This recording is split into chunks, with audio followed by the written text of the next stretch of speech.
ஜப்பான்ல இருக்கக்கூடிய ஒரு இந்தியன் ரெஸ்டாரண்ட் ஓனர் வந்து ஒரு இன்டர்வியூ ஒன்று கொடுத்துருந்தாருங்க.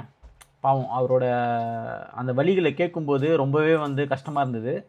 என்னென்னு வந்து பார்த்தீங்கன்னா, ஜப்பானில் வந்து பிஸ்னஸ் மேனேஜர் விசா இதை வச்சு தான் வந்து நிறைய பேர் ஜப்பானில் வந்து ஒரு 5 மில்லியன் ஜப்பானியன் இருந்ததுன்னா இங்கே வந்து ஒரு தொழில் தொடங்கி இங்கே வந்து பார்த்தீங்கன்னா அவங்களோட வாழ்க்கையை வந்து நடத்தக்கூடிய ஒரு ஆப்பர்ச்சுனிட்டி வந்து இருந்தது. இந்த பிஸ்னஸ் மேனேஜர் விசாவை பல பேர் பலவிதமாக வந்து எக்ஸ்ப்ளாய்ட் பண்ணாங்க அப்படின்னு வந்து சொல்லலாம். ஏன்னா இதை வச்சு வந்து பார்த்தீங்கன்னா நிறைய பேர் வந்து ஆட்களை உள்ளே கொண்டு வர்றதும் அது மூலியமாக பணம் பெறுறதும் இந்த விசாவை வச்சே வந்து பார்த்தீங்கன்னா பல பேர் பல கோடி ரூபாய் சம்பாரிச்சாங்க அப்படின்னு நிதர்சனம். ஸோ இந்த ஒரு இது வந்து ஒரு சில பேர் பண்ண தவறால் இப்போ என்ன ஆயிடுச்சுன்னா பிஸ்னஸ் மேனேஜர் விசா அப்படின்றதுக்கே வந்து பார்த்தீங்கன்னா 6 கோடி ரூபாய் கொடுக்கணும் அப்படின்னு சொல்லிட்டு ஒரு சட்டத்தை வந்து கொண்டு வந்துட்டாங்க. அது மட்டும் இல்லாமல் அவ்வளோ சீக்கிரம் விசாவே வந்து பார்த்தீங்கன்னா ஆல்ரெடி பிஸ்னஸ் 18-20 வருஷம் நடத்திட்டு இருக்கிறவங்களுக்கு கிடையாது அப்படின்றத வந்து ஜப்பானோட இமிகிரேஷன் ரொம்ப ஸ்ட்ராங்காக பண்ணியிருக்காங்க. பாவம் இவர் வந்து என்ன சொல்கிறாரு அப்படின்னு வந்து பார்த்தீங்கன்னா, நான் வந்து என் குடும்பத்தோடு வந்து கிட்டத்தட்ட 18 வருஷம் ஆச்சு. என்னோடய பசங்களுக்கு வந்து ஜப்பானிய மொழி தவிர வேறு எதுவும் தெரியாது. என் பசங்களுக்கு வந்து ஜப்பானிய ஃப்ரெண்ட்ஸை தவிர வேறு எந்த ஃப்ரெண்ட்ஸுமே கிடையாது. அப்படி நான் குடும்பத்தோட இத்தனை வருஷமாக நான் ஜப்பானில் 18 வருஷமாக இருக்கேன்.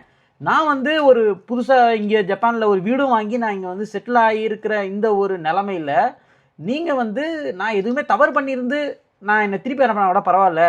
ஆனால் நான் எனக்கான வாழ்க்கையோட மொத்தமே வந்து பார்த்திங்கன்னா ஜப்பானில் தான் இருக்குது. பல வருஷமாக இங்கே வந்து ஹோட்டல் தொழில் நடத்திட்டு வரேன். இங்கே ஹோட்டல் தொழில் நடத்த ஆரம்பிக்கும் போது எனக்கு ஜப்பானிய மொழியே தெரியாது. ஆனால் நான் அதை கற்றுக்கிட்டு அது இல்லாமல் நம்ம தொழில் பண்ண முடியாதுன்றதுனால நிறைய பேரோட அந்த ஒரு கடை வச்சுருக்கோம் அப்படின்னா எப்படி நடந்துக்கணும் கொல்லணும் அப்படின்ற எல்லா விஷயத்தையும் நான் வந்து பொறுப்பாக நான் ஃபாலோ பண்ணேன். எனக்கு நீங்கள் வந்து இமிக்ரேஷனில் எனக்கு ரெனியூவல் வந்து கொடுக்க மாட்டீங்க.